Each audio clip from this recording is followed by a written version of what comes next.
On se retrouve aujourd'hui dans une vidéo afin de vous montrer mon jardin.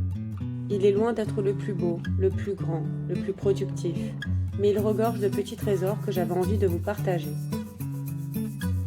Divisé en deux parties, je l'ai délimité à l'aide de barrières ou de palettes.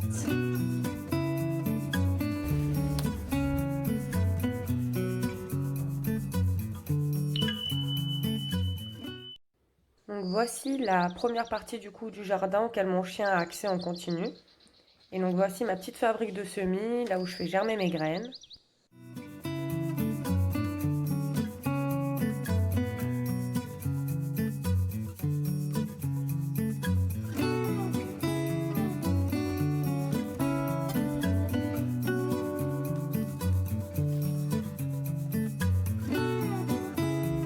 J'ai aussi des plantes dans cette partie-là du jardin que vous pouvez voir, comme le rosier ou le fraisier qui sont en pot. Mais c'est également toutes ces plantes-là que je vais vous présenter rapidement.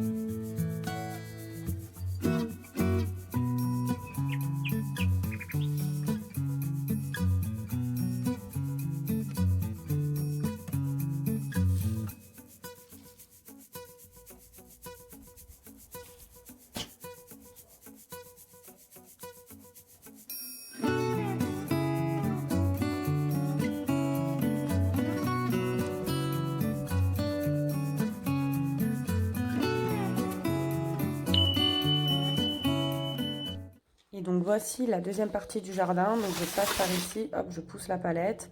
Donc c'est ici généralement que je bois mon café, que je lis des livres, que je pense au soleil.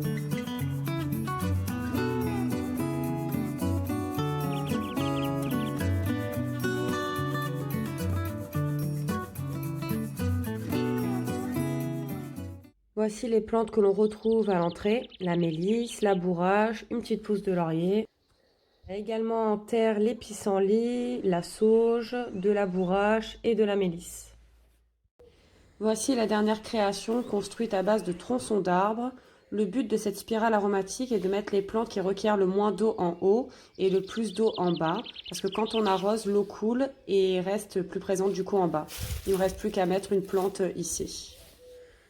Et sur cette spirale, on y trouve du thym citronné, du romarin, de la bourrache, de la sauge et encore de la bourrache.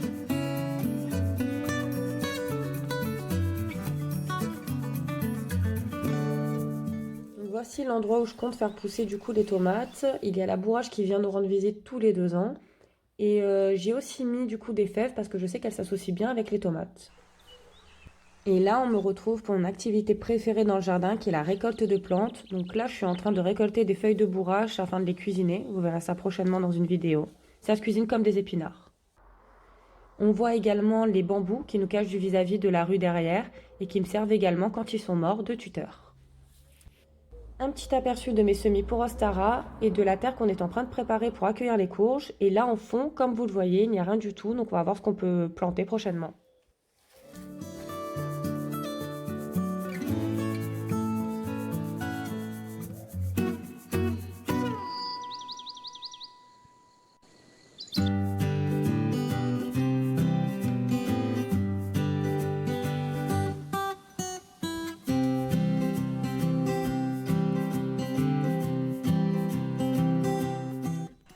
Là, on me voit récupérer des feuilles de violette que je vais cuisiner avec les feuilles de bourrache récoltées précédemment. Et vous verrez cette recette prochainement dans une vidéo. Là, je vous montre la taille de mes plantes comme il m'a souvent été demandé. Donc j'enlève les 2 petites feuilles à chaque fois du dessus. Là, hop, ça a déjà été enlevé. Et ici, vous allez me voir. Donc soit on enlève les 2 toutes petites ou celles qui sont juste après. Mais toujours celles du dessus.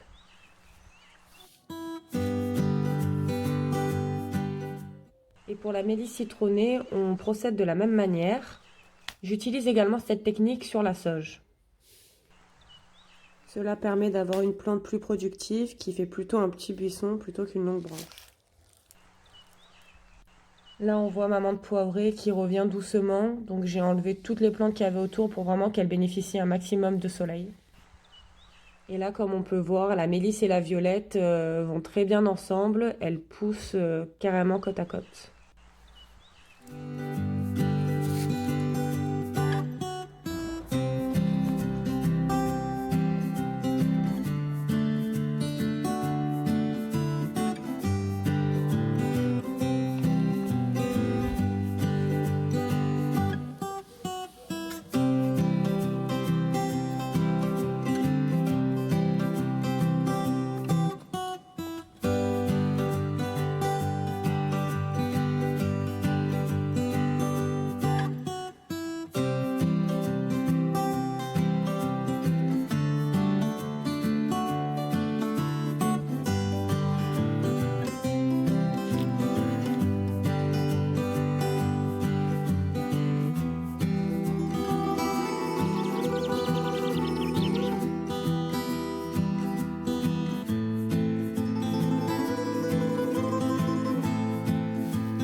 Là, je procède à la cueillette de capucines, donc c'est vraiment des fleurs comestibles parfaites pour décorer vos assiettes. Et là, j'ai mon rosier qui ne m'a toujours pas fait de fleurs cette année, mais qui fait des roses d'un rose très intense. Et à son pied, je vais y faire pousser de l'ail. On commence avec l'olivier, mon arbre préféré qu'on a dû tailler il y a quelques semaines, puisque les branches allaient sur le toit. Et on aimerait que le feuillage, du coup, soit un peu plus bas. On a ensuite le cyprès, donc qui est un peu abîmé, parce qu'avant le laurier était sous forme d'arbre et il prenait énormément de place, il allait même jusqu'à chez les voisins. Donc on l'a coupé à ras pour contrôler sa croissance et en faire plutôt un buisson. On a aussi le papyrus qui est au pied du cyprès et comme vous voyez qui pousse vraiment partout, donc on est obligé de contrôler sa taille assez régulièrement. Et pour finir, le platane au centre du jardin.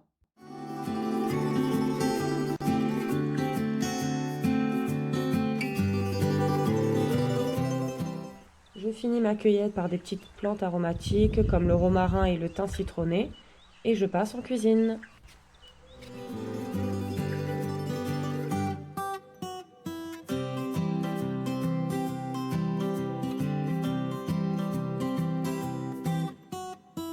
N'hésitez pas à laisser un commentaire, à liker la vidéo et à vous abonner si le cœur vous en dit.